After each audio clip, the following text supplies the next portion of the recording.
Assalamualaikum warahmatullahi wabarakatuh.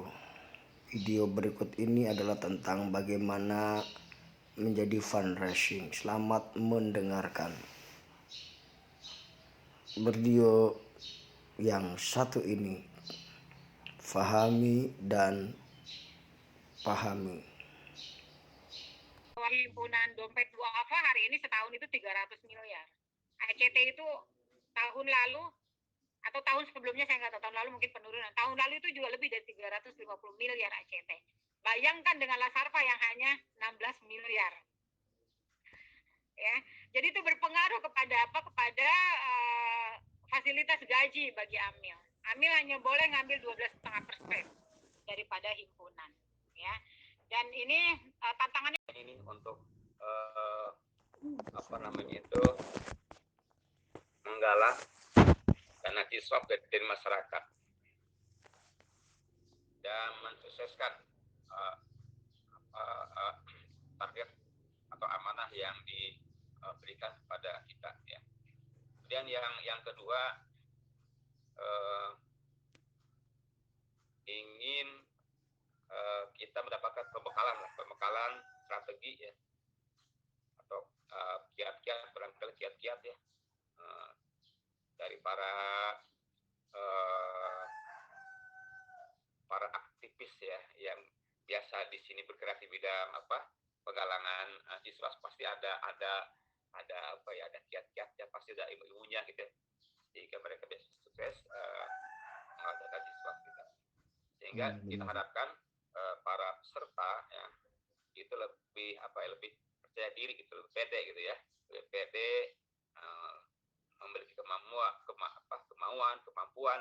dalam melaksanakan penggalangan dana ini. Dan nanti juga mungkin di akhir acara juga ada beberapa informasi ya, di informasi dari bagian maliyah. Nanti Pak Ibrahim ya, mohon Pak Ibrahim bagaimana teknisnya nanti supaya nanti para relawan ini juga bisa dikontrol, bisa dilihat ya, bisa direkap dengan baik gitu ya di Harpa ini. Tentu nanti sistemnya dari Harpa sudah ada ya, bagaimana teknisnya nanti agar masing-masing relawan itu bisa terekap ya, terkontrol dengan baik gitu ya. Itu barangkali harapannya, mudah-mudahan nanti para peserta semuanya bisa mengikuti agenda ini, acara ini sampai dengan selesai, jangan sepotong ya, supaya tidak gagal paham ya begitu. Itu barangkali mudah-mudahan pelaksana akan lancar ya dengan selesai. Amin. Assalamualaikum warahmatullahi wabarakatuh. Waalaikumsalam warahmatullahi wabarakatuh. Ya, Waalaikumsalam warahmatullahi wabarakatuh. Terima kasih Coach Jamali yang telah memberikan arahannya kepada kita terkait dengan panitia Ansyitor Ramadan yang khusus di Ramadan ini kita punya target untuk dana yang insya Allah menjadi ladang dakwah kita semua tadi untuk berbagai kegiatan aktivitas sosial kita, pendidikan kita, keagamaan kita, dan dakwah kita. Yang hari ini salah satu rangkaiannya kita akan belajar bersama begitu ya, belajar bersama dari Direktur Harapan Duafa. Direktur Harapan Duafa alhamdulillah telah bergabung juga bersama kita yang akan memberikan bagaimana tips-tipsnya kita menjadi fundraising yang handal, yang nanti mungkin bisa juga menjadi tanya jawab bersama beliau, akan berlangsung oleh beliau. Untuk itu kepada Bu Indah saya persilahkan waktunya dan nanti dipandu oleh saya untuk share screen-nya dari sini Bu ya. Kepada Bu Indah dipersilahkan. Mungkin tidak perlu dikenalkan ya, kayaknya sudah pada kenal semua, atau nanti kalau ada profil khusus kenalin dong, dikenalin profilnya, kenalin dulu. Saya lupa minta profil. Kenalin dulu Bu. Kenalan aja. Udah dikasih. Gimana? baik. Saya Pak langsung mulai. Ya, silakan Bu. Oke, baik. Bismillahirrahmanirrahim. Assalamualaikum warahmatullahi wabarakatuh. Alhamdulillah segala puji kita panjatkan kepada Allah atas karunia-Nya, rahmat-Nya, kita bertemu, berkumpul, walaupun dalam situasi pandemi. Alhamdulillah teknologi memudahkan kita untuk silaturahim. Saya sudah rindu sekali nih sama teman-teman Pandai bilang ini. Saya sudah terdeportasi jauh ke Serang. Jadi, Masya Allah, lama sekali saya tuh bukannya nggak kepengen banget gitu ya. Tapi memang Masya Allah ya, prajurit mah ikut tugas aja deh pokoknya. Baik, yang terhormat kepada Pak Ustadz Jamari, semua kesepuhan yang ada di sini. Saya lihat ada Bu Dokter Rita. Selamat bertemu dok, setahun lebih kita nggak ketemu nih kayaknya. Ada Bu Ika, terima kasih sudah bergabung. Ada Ustadz Budi, dan juga ada Pak Dr. Hubaisi ya. Terima kasih sudah bergabung dan tentu semua teman-teman semuanya dan juga mobil khusus terima kasih kepada Pak II yang telah menyambungkan channel-channel kebaikan yang kita miliki di antara sesama pembelajar insya Allah. Teman-teman semua izinkan saya untuk sharing. Insya Allah Bismillah ya kita niatkan sebagai upaya kita untuk bisa memaksimalkan kondisi yang ada gitu ya Insya Allah. Baik Pak I langsung dimulai aja slide-nya Pak I. Di share Bu. Oke. Sudah. Ya next Pak I yang ini ya. Oke, kita bicara hari ini adalah soalan tentang fundraising. Jadi kalau di lembaga sosial kemanusiaan cari dana atau galang dana itu lebih dikenal dengan fundraising. Ya, fundraising. Kenapa sih kita memerlukan fundraising gitu? Nah,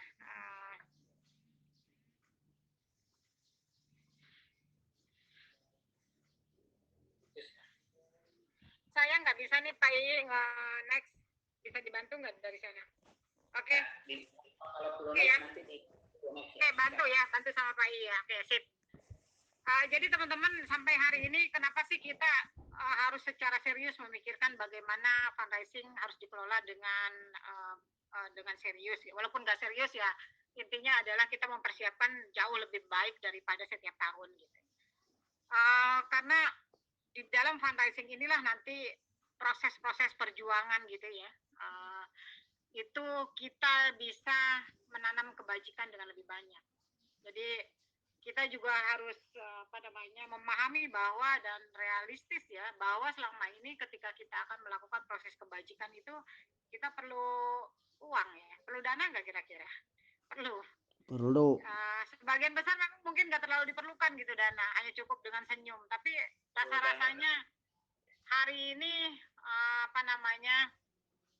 proses kebajikan yang kita lakukan itu tetap harus disupport dengan dana.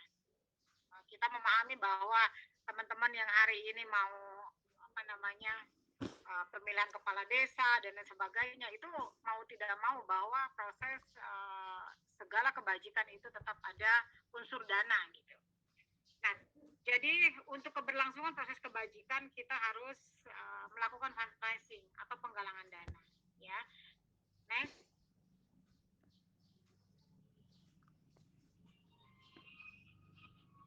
Difulkan tadi. Oke, berikutnya. Oke. Barang siapa yang menunjuki kepada kebaikan tadi ya. Mundurin Pak I, tadi keselang.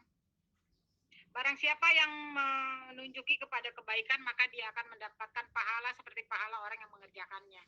Saya meyakini teman-teman di sini sudah sangat memahami persoalan ini. Jadi kami di Lasarva juga selalu menyampaikan itu kepada semua amil bahwa ketika himpunan hari ini galang dana Lasarva misalnya tahun 2020 tahun kemarin Lasarva berhasil nembus di angka 16 miliar tahun 2020. Nah, angka 16 miliar itu kita meyakini bahwa kita sama aja dengan infak 16 miliar. Para amil ini sama dengan infak 16 miliar tanpa mengurangi pahala donaturnya atau para muzakinya. Gitu. Nah, insya Allah kalau kita secara sungguh-sungguh kita mencoba untuk bisa secara serius gitu, secara lebih serius dulu gitu, secara serius kita mencoba untuk melakukan fundraising. Insya Allah kalau kita sendiri mungkin nggak mampu gitu, hanya mampunya misalnya sebulan 100.000 gitu, selama Ramadan ini, mudah-mudahan dengan kita mengajak kepada teman-teman kita, teman-teman kan di lingkungan kantor ya, terutama kepada teman-teman, kemudian kepada saudara kita, kerabat kita, gitu ya. Yang tadinya kita mungkin kalau sendiri cuma bisa sedekah 100.000 atau zakat hanya 100.000, insya Allah dengan mengajak yang lain, dengan nyampe misalnya targetnya sampai 8 juta, misalnya sampai 10 juta, sampai 5 juta atau berapapun itu sama dengan kita sudah mendapatkan pahala, gitu. Sama dengan senilai yang kita perjuangkan. Gitu ya. Next. Oke, next. Oke. Kenapa sih fundraising itu begitu sangat diprioritaskan atau diperlukan? Kenapa sih lembaga-lembaga sosial, lembaga kemanusiaan itu harus memiliki divisi fundraising yang kuat, yang kokoh, ya? Karena apa? Karena memang kita di sini letaknya ada gagasan gerakan kebaikan itu ada di sini, ya, ada di dalam proses-proses fundraising ini, dasar pijakannya. Kita boleh meng-create program sebagus mungkin, menciptakan program yang keren-keren, tapi ujung-ujungnya tetap pendanaan itu menjadi sesuatu yang krusial, ya. Walaupun memang tidak selamanya, kita juga banyak mendengarkan kisah-kisah orang yang sukses berhasil tanpa menggunakan dana, tapi tetap ada dana. Artinya tidak menggunakan dana yang cukup banyak, tapi tetap ada unsur dana yang harus di spending atau diberikan pada saat proses-proses tersebut, ya. Di sini ada gagasan gerakan kebaikan, kemudian ada perguliran value, yaitu perguliran nilai-nilai. Jadi teman-teman kita bayangkan, begitu kita bisa berhasil fundraising, taruhlah kita berhasil fundraising 1 juta, kemudian dari 1 juta itu kita bisa meng-create atau membuat program yang keren, misal contohnya yang sederhana, oke, kita gunakan untuk bisa menghidupkan usaha kaki lima, misalnya usaha makanan yang gerobak yang dia memerlukan dana 1 juta misalnya. Nah, ini luar biasa, bisa menggulirkan nilai-nilai yang kita transfer kepada masyarakat luas, ya. Kemudian kita bisa menggalang jamaah. Jadi semua ini kita bisa lakukan, dan kemudian kita juga bisa terus melakukan keberlangsungan di masjid. Kita bisa memastikan bahwa masjid tetap bisa berlangsung dengan proses-proses daripada pijakan fundraising ini. Ujung-ujungnya adalah membangun peradaban umat, ya, membangun peradaban umat. Teman-teman semua, kita banyak saksikan bahwa masjid-masjid hari ini, terutama sekarang Mas Sarfa sedang membangun masjid di Baduy, ya, untuk mualaf Baduy. Warga mualaf Baduy itu namanya doang yang Islam, tetapi secara tata cara itu belum paham bagaimana wudhu yang benar, kemudian sholat yang benar. Nah, Lasarfa dengan dana hasil fundraising, penggalangan dana, kita tuh bisa mendampingi mereka gitu. Jadi menyiapkan ustadz yang kita bayar secara profesional di sana, dai, ya, ustadz yang kita minta untuk mendampingi warga Baduy secara intensif. Kemudian juga kita lihat perkembangannya, evaluasi, ada catatannya masing-masing orang ini udah bisa wudhu atau belum, ada perubahan perbaikan kah masing-masing orang ini secara keislamannya, gitu ya. Kemudian juga Lasarfa sekarang tengah membangun masjid yang memang sarana di sana tuh sangat minim sekali, dan kita coba upayakan untuk membangun masjid, dan kita bisa berperan tadi membangun peradaban umat, gitu. Yang sama sekali orang Baduy itu betul-betul sebetulnya haus akan dampingan. Nah, inilah tugas-tugas daripada kita sebagai orang-orang yang berniat untuk bisa membantu dan membangun peradaban umat, seperti yang selama ini kita cita-citakan, ya. Next.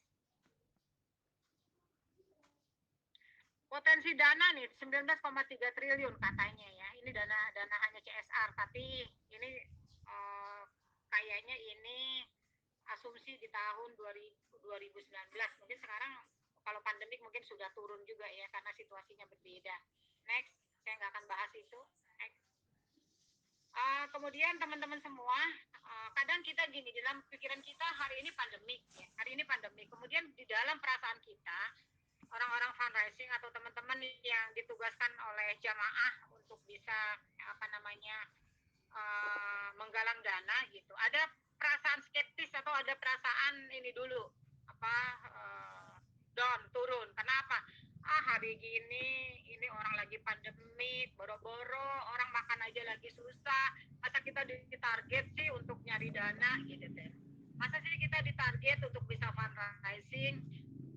Kan ini lagi pandemik, orang lagi makan aja susah, semua kantor tutup, nggak bisa berpotensi, kemudian semua orang sedang di PHK rata-rata. Nah ini dia teman-teman, mental block inilah yang kemudian membawa kita untuk tidak melakukan gerakan apa-apa. Dan ini sejak tahun kemarin saya perhatiin. Jadi sejak tahun kemarin itu Ramadan, pandemik sudah mulai tiba-tiba muncul. Nah, saya melakukan sedikit survei ke teman-teman kader di berbagai wilayah, itu ada penurunan, ya, ada penurunan di dalam proses menghimpun tadi. Kenapa? Karena tadi di dalam benaknya itu sudah down duluan, bahwa hari ini pandemik, nggak mungkin kita bisa fundraising, situasinya sulit. Nah, posisi pikiran seperti ini nih harus kita bongkar dulu. Ya, harus kita bongkar dulu. Kenapa? Karena kenyataannya bahwa fakta orang Indonesia itu adalah orang nomor 1 di dunia, orang yang paling dermawan, dan ini sudah diteliti oleh secara internasional.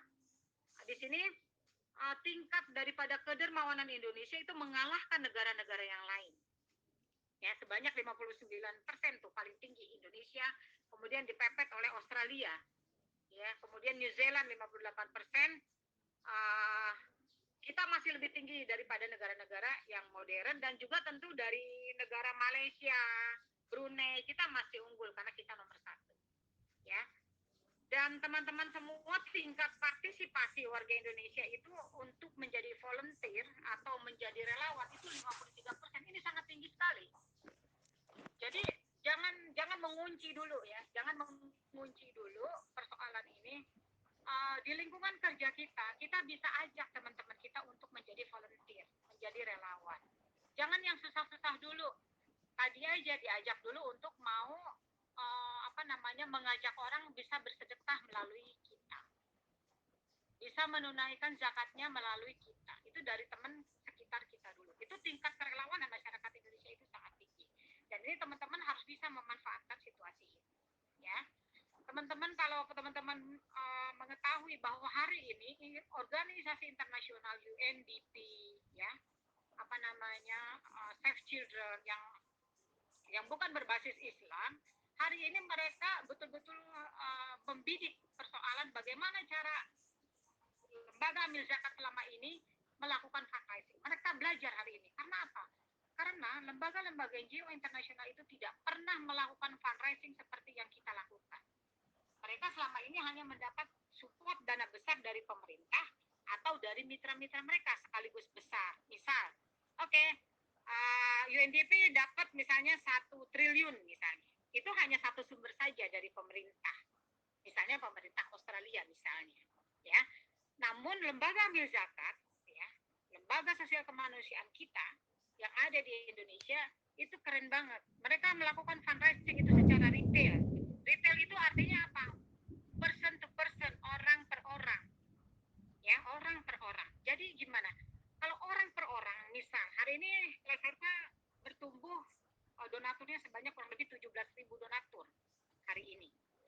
Kalau 17.000 donatur itu, taruhlah misalnya dia hanya sedekah 50.000 saja, itu angkanya sudah luar biasa. Dan ketika misalnya si donatur ini atau muzaki ini berhenti dari membayar zakat di Lasarpa, misalnya 10 orang berhenti, itu tidak akan berpengaruh. Kenapa? Karena memang nilainya nggak terlalu besar, karena dibagi kecil-kecil. Namun apa yang terjadi dengan NGO internasional tadi, yang saya sebutkan tadi, mereka kelabakan. Kenapa? Karena ketika satu negara resesi, si donatur resesi, sudah selesai. Kegiatan mereka terhenti. Namun lembaga amil zakat, lembaga sosial mempunyai kehebatan sendiri. Mereka berhasil fundraising secara retail tadi, orang per orang, person to person. Dan inilah yang kita lakukan hari ini. Kita berkumpul di sini, bagaimana kita bisa memanfaatkan situasi kita, bisa fundraising, penggalangan dana, walaupun kecil-kecil, tetapi kita artinya dengan orang-orang, dengan teman-teman kita yang sangat banyak. Ya, yang paling kita harus lakukan dengan adalah memberikan kepercayaan tadi. Ya, nanti dengan Lasarpa digawangi oleh Mang Ii, nanti kita susun langkah-langkahnya supaya donatur atau teman-teman yang selama ini infak sodakoh melalui jaringan teman-teman semua itu kita bisa layani dengan baik. Gitu. Apa cara melayani? Kita beri mereka keyakinan, kepercayaan. Mereka percaya bahwa uangnya nyampe, gitu. Bahwa uangnya nyampe menjadi program. Nah, nanti kita lakukan langkah-langkah, misalnya kwitansi itu harus jelas. Ya, kemudian laporan setelah Ramadan kita akan kirimkan walaupun itu melalui digital. Ya. Langkah-langkah itu kita secara teknis nanti Mang Ii yang akan bertanggung jawab, dan mudah-mudahan langkah-langkah itu akan membuat engagement atau kepercayaan atau keterikatan daripada teman-teman yang ada di sekitar kita untuk bisa menunaikan zakat infak sedekahnya melalui tim kita, gitu ya. Oke, next. Harapan dan tantangan orang-orang fundraising. Oke, anggaplah kita fundraiser, orang yang melakukan penggalangan dana. Namun, walaupun teman-teman profesinya adalah bukan profesi fundraiser penuh, ya, untuk capaian-capaian, trik-trik atau cara-cara itu sama saja antara fundraiser yang betul-betul full fundraiser atau hanya sekadar sebagai sampingan, ya. Ini saya nggak jelas ya dunia. Oke, baik. Ini ada harapan kita di sini, ya. Tantangan kita, ada harapan-harapan kita di sini adalah idealisme sebagai nirlaba. Jadi idealisme sebagai orang-orang sebagainya. Di Lasarpa sendiri kita terus-menerus nih ngegodok timnya. Itu biasanya tahun ketiga baru jadi beneran. Jadi 3 tahun ngegodoknya. Kadang-kadang udah 3 tahun udah pinter pindah. Nah ini masalahnya.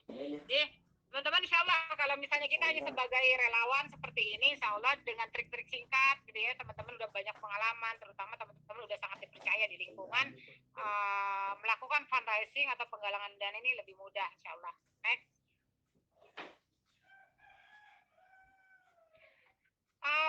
Fundraising itu sangat erat kaitannya dengan sustainability atau keberlanjutan, ya, atau keberlanjutan ini sangat penting sekali.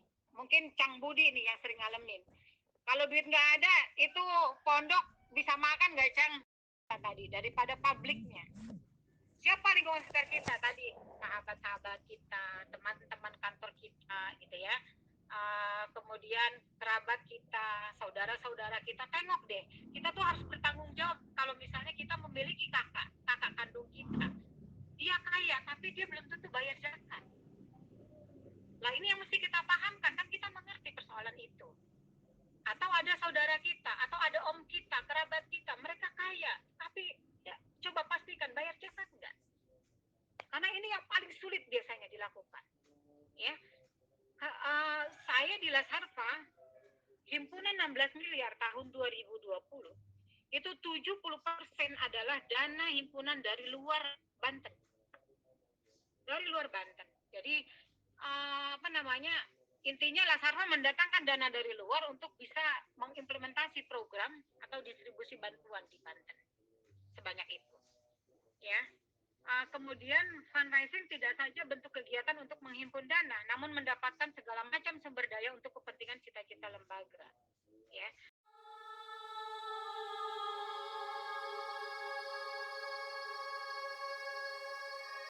Subscribe Kak. Siapa deh yang belum subscribe? Itu tuh cuma nonton aja.